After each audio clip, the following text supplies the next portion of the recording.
Welcome to the Deep Dive. We cut through the noise, get straight to the point, and today, wow, we are diving into a story that really sent shockwaves, genuine shockwaves, through the professional cleaning and restoration world. The sudden closure of JonDon, May 9th, 2025. After almost 5 decades, a real industry leader. And this wasn't some slow wind down. It was abrupt, an immediate exit, left a huge hole. What was it about that suddenness that caused such chaos, especially for, customers and suppliers? Yeah, the abruptness is absolutely the key word here. I mean, think about it. No phase shutdown, zero lead time. For a company like JonDon, founded 22 locations nationwide, it was pretty astonishing. Hard to believe. Right. So our mission today really is keeping past those headlines. We want to unpack what actually happened behind the scenes, how that lack of warning hit customers, and maybe even more critically, the vendors. We'll look at the business practices, the financial shifts that led to it all, and what this big disruption actually means for you listening, for your business in this industry. Okay, so no orderly exit, just boom, doors closed. Yeah. For the customers, what did that look like, that immediate shock on the ground? Well, imagine, you rely on this supplier day in, day out for sterilized gear, essential chemicals, and then one morning, poof, they're just gone. So customers were left scrambling, trying to find alternatives, often for stuff they absolutely needed right now, put them in a real bind. Yeah, I can imagine. A real scramble. But you mentioned vendors. It sounds like maybe they felt the pain even more acutely. Why were they so vulnerable here? You nailed it. Vendors were, they were really hung out to dry. That's the phrase people use. We're talking lots of suppliers left with unpaid invoices, deals half finished. And this is despite JonDon's own terms, right? Net 30 days, sometimes late fees. These were established credit lines, formal relationships, just suddenly gone. Okay, and this is where Aramsco comes in, right? Because I think a lot of people assumed Aramsco just bought JonDon, problem solved. But that's not quite right, is it? No, not at all. Yeah. That's a really crucial distinction. Aramsco very strategically acquired certain assets, things like inventory and maybe customer lists. They hired a lot of former JonDon employees too. But, and this is the key part, they did not acquire JonDon, the corporation. And they were very explicit. They did not take on any of JonDon's past debts, including those vendor invoices. It was strictly an asset deal. Wow. So for a vendor trying to get paid, what does that even look like? You're trying to get money from a company that doesn't really exist anymore through some generic Outlook email address. Yeah, jdafbc@outlook.com. I mean, it's an uphill battle. That's putting it mildly. It's fraught with challenges. The outcome is really uncertain. You're basically chasing a ghost. No clear contact, no process. And it gets even worse for vendors who supplied JonDon's factory cleaning equipment unit, the FCE unit. Aramsco didn't buy those assets or hire those employees, so those vendors, their path is even more fragmented, even harder. And we're not talking small amounts here. Some vendors are claiming, millions in unpaid bills, people getting payments stretched out for months and months, and then nothing, just burned. You see the names, Legend Brands, Procom, Dry-S, ChemSpec, Sapphire Scientific, 3M, Pro's Choice, CTI, Phoenix. It goes on. Master Blend, Sager Sauce, Matrix. Yeah. If these big players got hit, you really have to wonder about the smaller guys. It's a sobering thought, absolutely. There's a quote from Magic Taff. He runs Magic Wand Company. He said, "All that glitters is not always gold." His point was, vendors saw the big fancy warehouses, the JonDon name, the allure, but underneath, apparently, things were really suffering. Massive failures happening internally that weren't obvious from the outside shows how surface appearances can be deceiving. Internal suffering. That leads us to the money side of things, the deeper story, the role of private equity. JonDon was bought by Incline Equity Partners back in early 2021. Yeah. How did that play into this? Well, it's a fairly common private equity strategy. It's called a leveraged buyout, or LBO.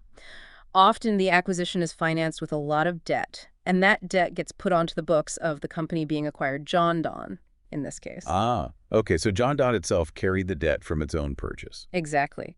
Now, you couple that heavy debt load with reports of declining sales, maybe rising costs. Suddenly, the company has very little wiggle room. It restricts their ability to invest, to innovate, to handle bumps in the road. It can make a company extremely fragile.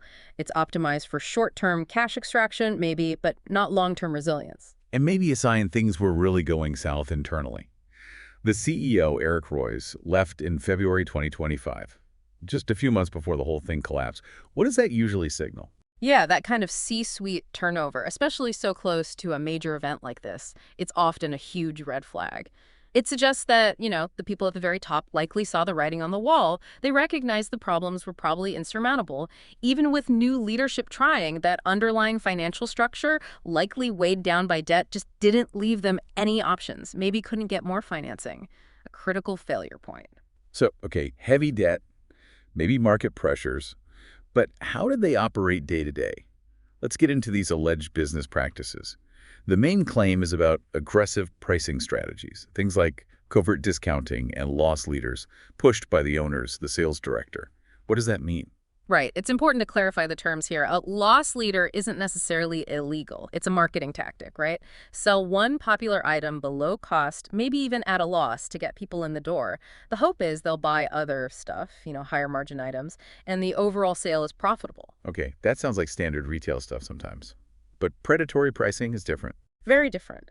Predatory pricing is illegal under antitrust laws, although it's notoriously difficult to prove. That's when you set prices unrealistically low, often way below your own costs, with the specific intent of driving your competitors out of business. The goal is to create a monopoly or near monopoly so you can raise prices later. The intent is key. So where did JonDon's alleged practices fall? Were they just aggressive loss leaders or something more? Well, the allegations suggest it went further. Sources say JonDon would cut deals even if it meant loss of income. The goal wasn't just attracting customers broadly, it was specifically to steal customers from competitors or stop existing ones from switching.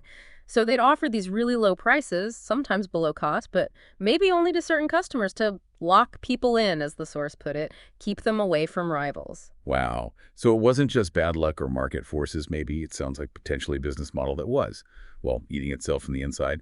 If you're consistently selling stuff for less than it costs you, or at razor-thin margins just to keep volume up, how does that work long-term? It doesn't really. It creates what one source called an inherent and unsustainable financial drain.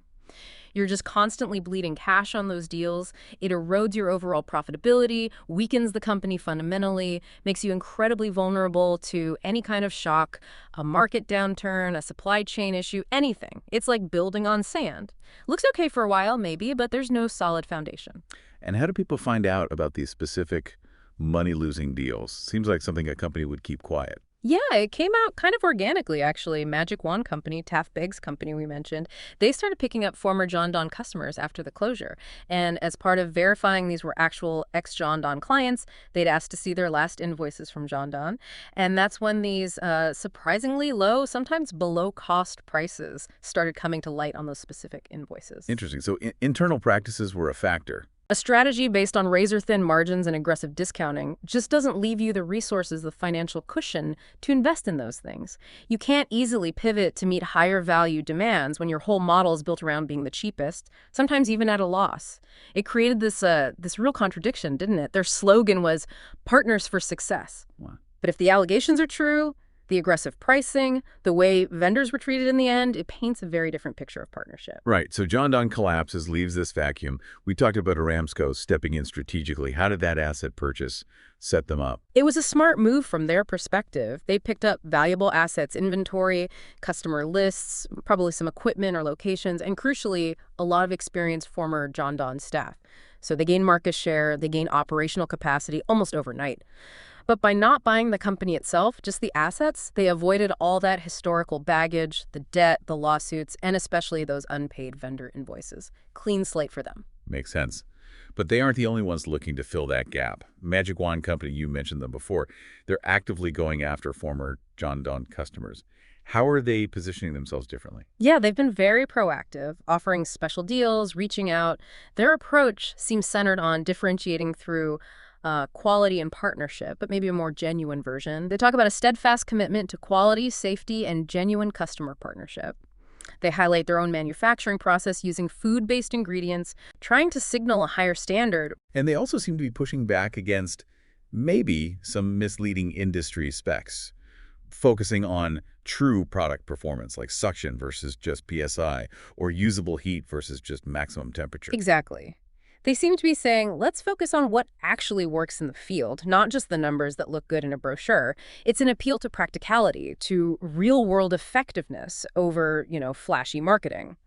And having leadership like Taft Beg, who's actually built successful cleaning businesses himself, adds credibility. His mission seems broader, about helping other businesses succeed too. Plus, their communication was notably quick. They had articles out analyzing the situation just weeks after JonDon closed, which showed responsiveness when people were looking for answers. Okay, so wrapping this all up, a huge company disappears almost overnight. What are the big lessons here? For you, the listener, running your own business in this or any industry. First, I guess, is just how vulnerable even big established players can be. Market leadership isn't bulletproof. Absolutely not. It's a stark reminder, and it underscores the absolute need for robust financial health. You need that resilience. And diversifying your supply chain, having agile operations. These aren't luxuries, they're necessities. You can't build on a shaky foundation. And the way this rippled out the domino effect on vendors, it just screams how interconnected everything is. You really need to understand the weak points in your supply chain. For sure. And if you're a business extending credit, this whole episode is a massive argument for strong credit risk management.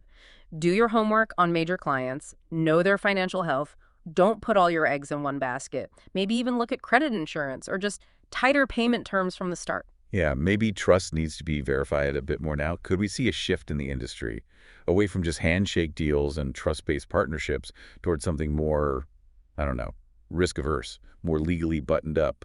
It's very possible. This kind of event can definitely erode trust and make businesses more cautious, more reliant on contracts and due diligence.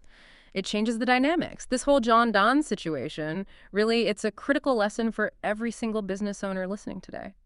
So maybe the final thought for you to take away is this. How well do you really know your key suppliers, your major customers? How transparent are those relationships? How financially solid are the companies you depend on? In a market that's clearly consolidating, maybe understanding those hidden financial structures, the long-term viability of your partners, maybe that's more critical now than it's ever been, something to think about.